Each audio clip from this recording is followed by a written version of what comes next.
Hey everyone, it's Laurie from Cook Scrap Craft, and today's process video is a little different.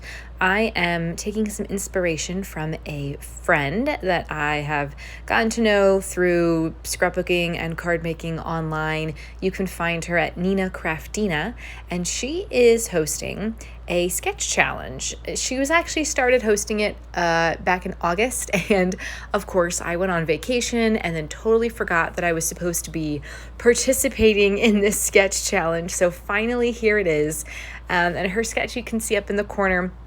It was originally, she did it as a 6x6 layout. I'm doing mine as a 12x12, but it's got a bunch of big circles and then one kind of focal point photo. So I'm going to do the circles, but I'm actually going to do 2 photos instead of 1. So this is basically my take on it. If you guys want to participate as well, you don't have to make a process video for it. You can just share your take on the sketch on social media and make sure to use the hashtag Craftina.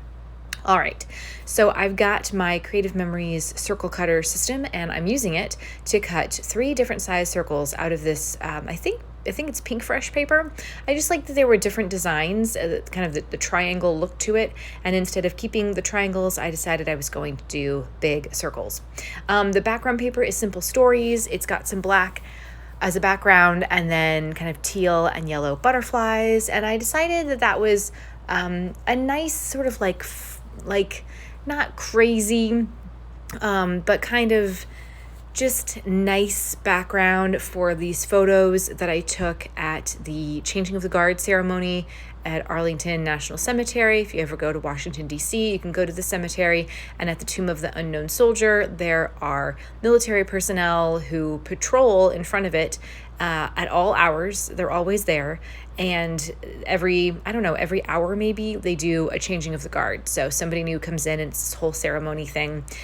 So I took photos of it, and it's kind of hard because like normally with scrapbooking, a lot of my photos are of my kid or, going to Disney or something like that. And so you want to get crazy with the patterns and use fun like embellishments and stuff. And subjects like this are a little bit harder to do that with because I feel like it would not be proper to have like big word embellishments and die cuts that say things like awesome, and it's hard to find the right feel for photos like this. I don't know if you guys ever feel that way too when you're scrapbooking stuff like this, which is another reason why these photos that were taken back in December were still on my desk, still needed to be scrapbooked.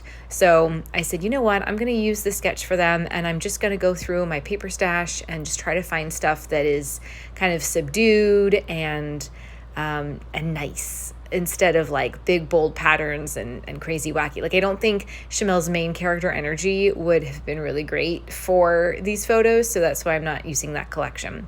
Now I do have an embellishment collection, and I want to say it might have been Reminisce, but I'm not totally sure. I got it in my Paper Issues warehouse box, and I took all the pieces out of the package and put them into a little name tag clip that I use to organize my embellishments. So I don't remember the name of the collection or the manufacturer, but some of the pieces are just, nice florals. There's sort of like a couple moth die cuts, and I thought, well, moths, butterflies, all right.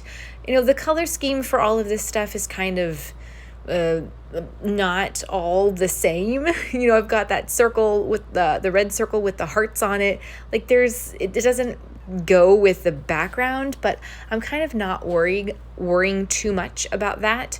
I've got orange, I've got some pastel purple, I guess it'd be more like lavender, I've got some teal and bright yellow.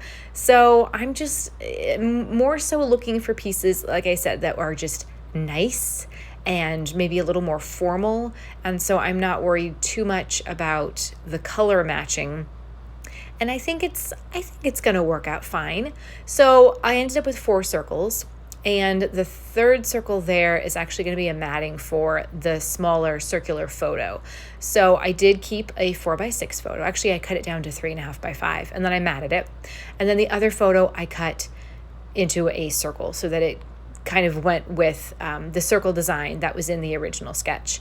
And I said before I was using my Creative Memories circle cutting system. I really like that because it lets you really easily see what size you need and if the sizing is going to fit, and you can cut circles into a bunch of different sizes. So if you're looking for a cool circle cutting system, I would highly recommend that one. I'm not paid to tell you that. I just really enjoy it.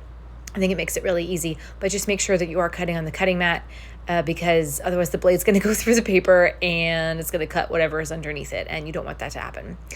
So now I'm just kind of adhering things down. That circle photo I popped up on some foam squares. I'm going to pop this flower embellishment up on some foam squares as well. And as I am just going through and adhering the rest of my embellishments, I will say that if you are enjoying this video, please consider subscribing to the channel and giving this video a thumbs up like. Also, let me know down in the comments below that you're here. You can say hi. I'm trying to think of a good question to ask you guys to answer in the comments. Have you ever been to Washington, D.C.? And what kinds of things did you do there? Or is there a travel destination that you love going to and there's like one thing that you always do when you go to that destination? We go to DC often because it is pretty close to us. It's not that far of a drive. Although, yeah, I think we drove there for this little trip. No, this was over Christmas. So we actually took Amtrak there. Anyway, that was a whole thing. We weren't supposed to be at Arlington National Cemetery. We were supposed to be in St. Louis because we were flying there from DC. However, that was when Southwest decided that it wasn't going to fly any planes like for forever. And so we were stuck in DC for that evening, and that's why we went to the cemetery. So it ended up being a good little like family fun outing, and we made the most of it. But and I have obviously some photos now to scrapbook from it, but it was also kind of disappointing because it was my birthday and I didn't have a cake. There was we went to a mall after this to get some dinner, and there was a cake place there, and of course it was closed because it was December 26th, so not everything was open. Anyway, I digress. I'm doing the titling now using some Simple Stories alpha stickers. I'm doing them with 2 different sizes. I wanted them to be the same color, but I ended up not having enough letters to do what I wanted in that green color. And of course, I wanted the title to be Changing of the Guard. So I just kind of said, you know what? This is like a hodgepodge of colors on this layout, so I'm just gonna use a different color. And of course, I'm putting them down and realizing that they're being covered up by the bottom circle there. Don't you worry, I will move that bottom circle. It came up pretty easily. Did I pop up the whole thing on foam dots or just the photo? I think I popped the whole thing. So the photo is flat matted onto that orange circle, but the orange circle itself is popped up on the foam dots. Yes, that is what it is. Something else about the embellishment pack that I used. I have little phrase pieces that say things like remember.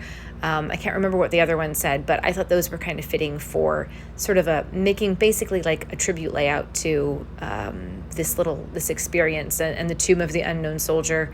And then I'm going to add just a couple more embellishment pieces because I can't help myself, and I had pulled out so many that I thought would work. So I'm going to add another moth down there and a couple more small little floral pieces. Some of them I'm using a double-sided adhesive square cut in half. For others, because they're just too small, I'm using a glue dot. I like having the 2 different types of adhesive just because I can go back and forth a little bit and not use up all of my double-sided adhesive squares. I need to go get some more actually, so hopefully I can do that before my next process video. Speaking of those, definitely check back next week because there's going to be I think 2 process videos coming up, and so you won't want to miss out on that stuff. So again, another reason to subscribe so that you don't miss out on those scrapbook process videos. I hope that this video is inspiring for you. This is just my take on Nina's sketch.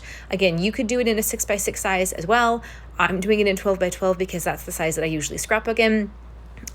You could even do it as I think it would be interesting to see as like a 6x8 or even a traveler's notebook type spread, an art journal spread. So however you want to get inspiration from that. I mean, mine was pretty close to the original sketch in terms of the circles and that one rectangular vertical photo. But you could do other things with it as well. You could cut your photos into the circles and have all of the circles be a photo. That would be something interesting too if you have lots of photos that you need to scrapbook. So yeah, I like using big circles. and I thought this was a really fun one. So thank you to Nina for hosting this challenge, and I hope that you guys participate as well. Don't forget, use hashtag Craftina if you are going to be participating, and share the photo of her sketch as well. You can find her on YouTube and Instagram as well. Thanks so much for watching, and I'll see you guys next time. Bye.